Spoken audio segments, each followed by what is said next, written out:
திருமண டாக்கிஸ் நேயர்களுக்கு வணக்கம். இன்றைக்கி வந்து டூரிஸ்ட் ஃபேமிலி படத்தின் மூலமாக பெருசாக கவனிக்கப்பட்ட இயக்குனர் அபிஷன் ஜீவிந்த், அனஸ்வரா ராஜன் நடிப்பில் உருவான வித் லவ் திரைப்படம் வந்து இன்றைக்கி திரையரங்கில் வழியாக இருக்குது. படம் எப்படி இருக்குது வாங்க பார்க்கலாம். அல்லாஹு அக்பர், அல்லாஹு அக்பர்.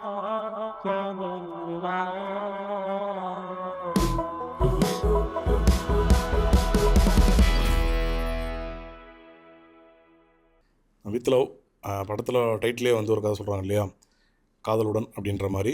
இந்த படத்தை வந்து அறிமுக இயக்குனர் மதன் இயக்கியிருக்காரு. டூரிஸ்ட் ஃபேமிலி படத்தின் மூலிமா பெரிய இந்திய அளவில் வந்து கவனிக்கப்பட்ட இயக்குனர் ப்ளஸ் நடிகர் அபிஷன் ஜீவன் தான் இந்த படத்தோட கதாநாயகனாகவே அறிமுகமாகறாரு. மலையாளத்தில் ரொம்ப பிரபலமாக இருக்கிற அனஸ்வரா ராஜன் அவருக்கு ஜோடியாக நடிச்சிருக்காங்க. அபிஷன் ஜீவன் கதாபாத்திரம் வந்து அவர் சென்னையில் வசிக்கக்கூடிய ஒரு சாதாரண ஒரு மிடில் கிளாஸ் இளைஞனாக வந்து காட்சிப்படுத்தார். பட் ஃபேமிலியெல்லாம் அவருக்கு இங்கே இல்லை, அவர் தனியாக தான் இருக்கார். அப்படி இருக்க சூழலில் வந்து அவங்க அக்கா வந்து கால் பண்ணி உனக்கு வந்து பொண்ணு பார்த்துருக்கேன், அதாவது இந்த மேட்ரிமோனி மாதிரியான விஷயங்களில் வந்து அவங்க பொண்ணு தேடிட்டு இருப்பாங்க. அப்படி வந்து ஒரு பெண்ணை வந்து அவர் பார்க்குறதுக்கு வந்து அவங்க அக்கா வந்து சொல்கிறாங்க. அபிஷன் ஜீவித்தை வந்து அதை கேட்டுட்டு அந்த பெண்ணை சந்திக்க போகிறாரு. சந்திக்க போகும்போது தான் தெரியுது அந்த பெண் வந்து அனஸ்வரா ராஜன் தான். அந்த அனஸ்வரா ராஜனை சந்திக்க போகும்போது என்ன ஆகுதுன்னா, இவங்க ரெண்டு பேருக்கும் ஒரே ஒரு ஒற்றுமை இருக்குது. என்னென்னா, ரெண்டு பேருமே திருச்சியில் வந்து ஒரு ஸ்கூலில் வந்து ஒன்றா படிச்சிருப்பாங்க. ஒன்றா இல்லை, ஒரு ஸ்கூலில் படிச்சிருப்பாங்க. இவர் 12th படிக்கும்போது அவங்க 10th படிச்சிருப்பாங்க. அப்படி வந்து அது ஒரு விஷயம் வந்து இவங்க ரெண்டு பேத்துக்கும் வந்து தெரிய வரும். தெரிய வந்ததுக்கப்புறமா வந்து ஒரே ஸ்கூலுன்றங்காட்டி தெரியும் இல்லையா. இப்போ அவர் சீனியராகவே இருந்தாலுமே வந்து அபிஷன் வந்து சீனியராக, அனஸ்வரா வந்து சீனியராக இருப்பார். சீனியர் வந்து யாரை லவ் பண்ணாருன்றது வந்து அனஸ்வராவுக்கு தெரியும். அதே மாதிரி அனஸ்வராவை பற்றின எந்த விஷயமும் வந்து இவருக்கு அபிஷனுக்கு தெரியாது.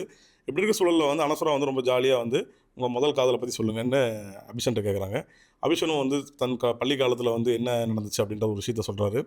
அதே மாதிரி அனஸ்வராவுக்கு ஒரு காதல் இருந்திருக்கும். அந்த காதலை வந்து அபிஷன் கேட்குறாரு, நீங்கள் சொல்லுங்கள் உங்கள் லவ் அப்படின்னு. அவங்களும் வந்து ஒரு லவ் ஸ்டோரி சொல்கிறாங்க. இப்போ ரெண்டு பேருக்கும் வந்து ஒரு க்யூரியாசிட்டி கிளம்புது. இந்த ரெண்டு பேரும் வந்து ஏன் தன் பழைய காதலர்களை, பள்ளி காதலர்கள் வந்து போய் சந்திக்கக்கூடாது அப்படின்ற மாதிரி ஒரு எண்ணம் வருது. அதாவது முக்கியமாக அந்த அனஸ்வராவுக்கு அந்த எண்ணம் வருது. அவங்க வந்து சொல்கிறாங்க, அதாவது தான் கட்டிக்க போகிறதுக்கு ஒரு மணமகன் தேவைன்னு பார்க்குற இடத்துல வந்து ஒருத்தங்கிட்ட இப்படி பேசுகிறாங்க. இப்போ அவருக்கும் அந்த க்யூரியாசிட்டி உருவாக சரி பார்க்கலாம் அப்படின்ற மாதிரியான ஒரு ட்ராக் போகுது. இந்த கதையோட வந்து ஒன்லைன் வந்து இதுதான். அபிஷன் வந்து ஒரு பெண் பார்க்க போனார் அனஸ்வரா வந்து ரெண்டு பேரும் பேசிகிட்டு இருக்காங்க. இவங்க ரெண்டு பேருக்கும் ஒரே ஸ்கூலில் படித்த காதல்கள் இருக்குது. இந்த காதல்கள் ரெண்டு பேரும் பழைய காதலர்களை தேடி போனாங்களா, இல்லையா, போனதுக்கப்புறம் என்னென்ன விஷயங்கள் சுவாரஸ்யமாக நடந்துச்சு அப்படின்ற கதை தான் வித் லவ். படத்துக்கோட டைட்டிலுக்கு ஏற்ற மாதிரியே படம் முழுக்க வந்து இந்த காதல் தான் பேசப்பட்டிருக்கு. சில உணர்வுபூர்வமான சில விஷயங்கள் வந்து இந்த படத்தில் பதிவு பண்ணியிருந்தாலும் முழுக்க வந்து இந்த லவ் ஸ்டோரி தான். முக்கியமாக வந்து சொல்லப்போனால் ஜென்சி கிட்டுக்கு சொல்கிற மாதிரி இன்றைக்கி இருக்க இளைஞர்களுக்கான ஒரு கதையாகவே உருவாகிருக்கு. முழுக்க காதல்ன்றங்காட்டி சில நகைச்சுவையில் போர்ஷன்ஸும் இருக்குது. சேம் டைம் வந்து அந்த காதலோட அந்த பிரிவோட விஷயங்கள் என்னென்னா, ஒரு ஆணுக்கு காதல் எப்படி, ஒரு பெண்ணுக்கு காதல் எப்படியா இருக்குது, அதாவது இன்றைய தலைமுறையில் எப்படியா இருக்குது, பொதுவாகவே ஒரு காதல் என்னென்ன பண்ணுது அப்படின்ற ஒரு விஷயத்தை எல்லாமே இந்த படத்தில் லேயர் பை லேயராக வச்சுருக்காங்க. பட் இருந்தாலுமே வந்து இந்த படத்தோட ஆரம்ப காட்சியில் வந்து ஒரு சுவாரஸ்யத்தை கொடுத்தாலும் இந்த கதையோட ஒன்லைன் வந்து கொஞ்சம் வித்தியாசமாக, இப்போ வந்துட்டுருக்க காதல் கதைகளுக்கு கொஞ்சம் பரவாயில்ல, கொஞ்சம் வித்தியாசமாக யோசிச்சிருக்காங்கன்ற மாதிரி இருந்தாலுமே எமோஷன்ஸாக அந்த படம் வந்து எங்கேயுமே ஒர்க் அவுட் ஆகாதது வந்து இந்த படத்தோட ஒரு பெரிய குறை தான் சொல்லணும். முக்கியமாக வந்து இந்த படம் வந்து ஒரு ரோம்காம் தான். அதாவது ஒரு நகைச்சுவை கலந்த காதல் திரைப்படம் தான். பட் நிறைய இடங்களில் வந்து அதுக்கான பெரிய சிரிக்க முடியாத ஒரு சூழல் தான் இருக்குது. சில படத்தோட இன்டர்வல் காட்சியில் ஒரு டைலாக் வருது. சேம் டைம் வந்து படத்தோட கிளைமேக்ஸில் ஒன்று வருது. அந்தந்த இடத்துல வந்து ஒரு நல்ல சிரிப்பலை வரக்கூடிய அளவுக்கு சில காட்சிகள் இருந்தாலுமே பெரும்பாலான காட்சிகள் வந்து ரொம்ப அவேவாக இருக்குது. நமக்கு பார்க்கும்போது இதெல்லாம் எங்கேயோ பார்த்த மாதிரி இருக்கே அப்படின்ற மாதிரியான ஒரு பிம்பத்தை கொடுக்குறது வந்து எழுத்தாகவே இந்த படத்துக்கு ஒரு பலவீனமாக அமைஞ்சிருச்சு. முக்கியமாக வந்து இந்த படத்தோட இயக்குனர் வந்து மதன் வந்து நல்ல காட்சிகள் எழுதியிருக்காரு. குறிப்பாக வந்து இந்த படத்தோட ஆரம்ப காட்சியில் வந்து டெவலப் ஆகி வந்து இவங்க ஸ்கூலுக்கு போகும்போது ஒரு வாத்தியாரை வந்து, ஒரு ஸ்கூல் டீச்சரை வந்து கதாநாயகன் அபிஷன் வந்து அடிக்கிறாரு. அது ஏன் அடிக்கிறாருன்றதை வந்து நம்ம பார்வையாளர்லாம் பார்க்க போகும்போது இந்த இடம் தப்பாக இருக்கேன்னு தோணுது. பட் கட் பண்ணால் செகண்ட் ஹாஃபில் வந்து அதுக்கான ஒரு ரீசன் வச்சுருக்காங்க. இந்த மாதிரியான ரைட்டிங்ஸை வந்து கொஞ்சம் கவனமாக பண்ணியிருக்காரு இயக்குனர். பட் இருந்தாலுமே ஒரு நல்ல சுவாரஸ்யமான காட்சி வரும்போது அடுத்த காட்சி வந்து என்ன ஆயிடுதுன்னா, நமக்கு வந்து ஒரு சோர்வு கொடுக்குற மாதிரியான காட்சிகள் வந்துடுது. இதுக்கு ஒரு முக்கிய காரணம் என்னென்னா, அபிஷனோட நடிப்பு பலமாகவும் பலவீனமாகவும் இந்த கதையில் வந்து அவரோட நடிப்பு தான் அமைஞ்சிருக்குன்னு சொன்னோம். அவர் ஒரு நல்ல நடிகராக தெரிகிறாரு. பிகாஸ் வந்து நிறைய பேர் அவர் ஏற்றுக்கிறாங்க. ஒரு ஆக்டராக வந்து அபிஷனை வந்து டூரிஸ்ட் ஃபேமிலியில் ஒரு கதாபாத்திரம் பண்ணியிருப்பார். பட் கொஞ்சம் வந்து அதில் வந்து அதீத நடிப்பை கொடுத்தாங்காட்டி அந்த கதாபாத்திரம் வந்து அதோட வலுவை இழந்துருச்சு. பட் இது அந்த குறைகளை வந்து கொஞ்சம் சமன் பண்ணிவிட்டு எல்லாம் சரி பண்ணிக்கிட்டு வந்து இந்த படத்தில் கொஞ்சம் சில விஷயங்களை வந்து மாறுதல் பண்ணியிருப்பாருன்னு பார்த்தா சில காட்சிகள் ஓகே. பட் இன்னும் சில காட்சிகள் இந்த எக்ஸ்பிரஷன் கொடுக்குற இடங்கள் எல்லாமே வந்து ரொம்ப ஹெவியாக பண்ணுறங்காட்டி அந்த இடம்லாம் வந்து நம்மளை வந்து ஒரு முறையான ஓவர் ஆக்டிங் அப்படின்ட்டு தோண வச்சுருது. அந்த இடத்த வந்து அவர் இன்னும் கொஞ்சம் வந்து சரி பண்ணிக்கணும். தன் கதைக்கு என்ன தேவை, அந்த கதாபாத்திரத்தோட மீட்ரு என்ன, அதுக்கு அதுக்கு தேவையான நடிப்பு கொடுத்தாலே ஒரு அந்த காட்சிக்கான பலம் கிடச்சிற போகுது.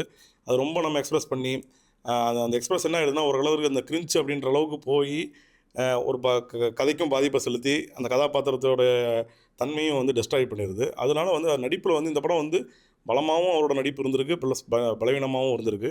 அவர் கொஞ்சம் இன்னுமே கொஞ்சம் நடிப்பில் வந்து கொஞ்சம் கேர் எடுத்துகிட்டு எதுவுமே ரொம்ப ஓவராக போக வேணாம் அப்படின்னு அவர் கொஞ்சம் முடிவு எடுத்தாருன்னா கொஞ்சம் நல்ல நடிப்பு ஒரு நடிகராகவே அவர் வருவதற்கான வாய்ப்பு அதிகம்.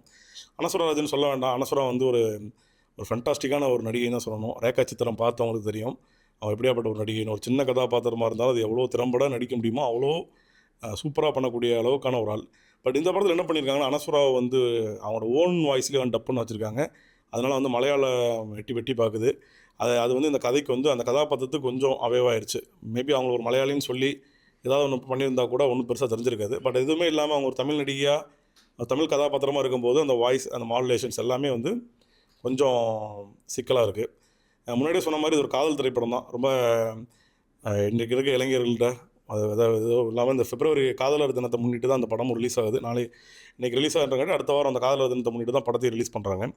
அப்படி இருக்க சூழலில் வந்து முழுக்க முழுக்க இந்த அந்த காதலுக்கு நடுவில் இருக்கிற சின்ன சின்ன பிரச்சனைகள், ஒருத்தர் மேலே ஒருத்தர் நம்ம கொஞ்சம் அந்த ஒரு சின்ன சின்ன விஷயங்களை வந்து நம்ம கடந்து வந்திருக்கலாம். அது கடந்து வந்திருப்போம் இல்லையா? ஒரு எல்லாருக்குள்ளேயும் நமக்கு ஒரு ஸ்கூல் லவ் இருக்கும். கண்டிப்பாக வந்து இந்த படத்தை பார்க்கும்போது அந்த ஸ்கூல் லவ்லாம் வந்து சில விஷயங்களுக்கு சில சில மொமெண்ட்டெல்லாம் தோணும். நம்ம அன்றைக்கி அப்படி இருந்திருப்போம், அப்படி நம்ம சொல்லாமல் ஒரு காதலை விட்டுருப்போம், இல்லை சொல்லியும் அதை அவாய்ட் பண்ணியிருப்போம். அதெல்லாம் என்னவா இருக்குது, யோசித்து பார்க்கும்போது என்னவா மாறி இருக்குன்ற இந்த மாதிரி நாஸ்டாலஜியா ஃபீல் எல்லாமே அந்த படம் வந்து கிட்டத்தட்ட ஓரளவு கேப்சர் பண்ணிருச்சு. பட் இருந்தாலும் முன்னாடியே சொன்ன மாதிரி வந்து எங்கேயும் வந்து இந்த எமோஷன்ஸ் வந்து டோட்டலாக வந்து கட்டாயி போகிறது வந்து இந்த படத்தோட ஒரு பலவீனம் தான். முக்கியமாக கதாநாயகன் அபிஷனோட அப்பா கதாபாத்திரம் ஒன்று எழுதியிருக்காங்க. ஏன் வந்து அவர் அப்பாட்ட வந்து அவ்வளோ ஒரு விலகி இருக்காருன்றதுக்கு ஒரு எமோஷனலாக பிளாட் கிடையாது. அது டைலாக் மூலியமாக கடத்துறாங்க. பட் டைலாக் வந்து நமக்கு ஒர்க் அவுட் ஆகலை. அப்படி ஒர்க் அவுட் ஆகலைனால அந்த சீன் உள்ளே வர்றதுன்றது தேவையில்லாத ஒரு விஷயமா தான் இருக்கும் இல்லையா? அந்த மாதிரியான சில விஷயங்கள்லாம் வந்தாங்காட்டி இந்த கதை வந்து கொஞ்சம் டவுனாக தான் இருக்குதுன்னு தான் சொல்ல வேண்டியது இருக்குது. ஓவராலாக வந்து ஒரு ஜென்சி கிட்ஸாக இருக்கட்டும், இல்லை வந்து நம்ம பழைய 90s மூடில் இருந்த 90s கிட்ஸோட அந்த பள்ளிக்கால காதலாக இருக்கும் இல்லையா? அது எல்லாமே சேர்ந்து கலந்து ஒரு படமாக தான் வந்து வித் லவ் உருவாயிருக்கு. இசையமைப்பாளர் சாம் ரோல்டன் வந்து ஒரு மினிமம் பட்ஜெட்டோட இசையமைப்பாளராகவே ஆகிட்டார். நிறைய மினிமம் பட்ஜெட்டுக்கான சின்ன சின்ன பட்ஜெட் படங்களோட இசையமைப்பாளராக அவர் தான் முதல்ல போய் அணுகுறாங்க. அதுக்கேற்ற மாதிரி வந்து இந்த வித் லவ்வும் படமும் வந்து ஒரு நல்ல ஒரு ஸ்கூல் டைமில் இருக்க ஒரு நல்ல சாங் ஒன்று ப்ளேஸ் பண்ணியிருக்காங்க. அதே மாதிரி பிஜிஎம்ஸ் எல்லாமே சூப்பராக பண்ணியிருக்காங்க சாம் ரோல்டன் வந்து. அதே மாதிரி சினிமாட்டோகிராஃபர் வந்து ஸ்ரேயஸ் பண்ணியிருக்காரு. அவருமே வந்து பிரமாதமாக அந்த கதைக்கு என்ன, அந்த மூடுக்கு என்னன்ற அந்த லைட்டிங்ஸ் எல்லாமே வந்து பக்காவாக செட் பண்ணியிருக்காங்க. அதனால் வந்து அந்த கண்டென்ட்டாக வந்து டெக்னிக்கல் கண்டென்ட்டாக வந்து இந்த படம் வந்து ரொம்ப வந்து சூப்பராகவே வந்திருக்கு. திரைக்கதையில் இன்னும் கொஞ்சம் சுவாரஸ்யங்கள் ஆட் பண்ணியிருந்தால் ரொம்ப நல்ல படமே வந்திருக்க வேண்டியது. பட் அந்த பிரச்சனையால் வந்து இந்த டெக்னிக்காலிட்டிஸ் வந்து பெருசாக தெரியாமல் போயிருமோன்ற ஒரு அபாயம் மட்டும் இருக்குது. தயாரிப்பாளராக வந்து ரொம்ப வருஷம் கழித்து சௌந்தர்யா ரஜினிகாந்த் வந்து வந்திருக்காங்க. அவங்களுமே ஜியான் என்டர்டைன்மெண்ட்ஸ்னு சொல்லி அந்த பேரில் வந்து இந்த படத்தை முதல்ல தயாரிச்சிருக்காங்க. அவங்களுக்கு ஒரு பெரிய சௌந்தர்யா உள்ளே வந்தாங்காட்டி என்னமோ இந்த படத்துக்கு வந்து பெரிய ப்ரொமோஷன் கிடச்சிது. பெரிய ஓவர்சீஸ்லலாம் நிறையா ஸ்க்ரீனில் ரிலீஸ் பண்ணுறாங்க. அறிமுக நாயகனாக இருந்தாலுமே ஒரு தமிழ்லேயே வந்து தமிழில் இருக்க நிறையா திரையரங்குகளில் இந்த படம் ரிலீஸ் ஆகிருக்கு. ஒரு பெரிய ஓப்பனிங் கிடச்சிருக்குன்னு தான் சொல்லணும். பட் இருந்தாலும் வந்து சின்ன சின்ன குறைகள் அங்கங்கே தென்படுறது. மற்றபடி வந்து ஒரு சுவாரஸ்யமான திரைப்படமாகவே வந்து வித் லவ் வந்து திரைக்கு வந்திருக்கு. ஒரு டீசெண்டாக நம்ம ஒரு பழைய கால காதல் இல்லை இன்றைக்கி இருக்க பசங்களுக்கான ஒரு லவ் ஸ்டோரியாகவே வந்து உருவாக்கியிருக்காங்க. இந்த விமர்சனம் பிடிச்சனா தினமணி சேனலை லைக் பண்ணுங்கள், ஷேர் பண்ணுங்கள், சப்ஸ்கிரைப் பண்ணுங்கள்.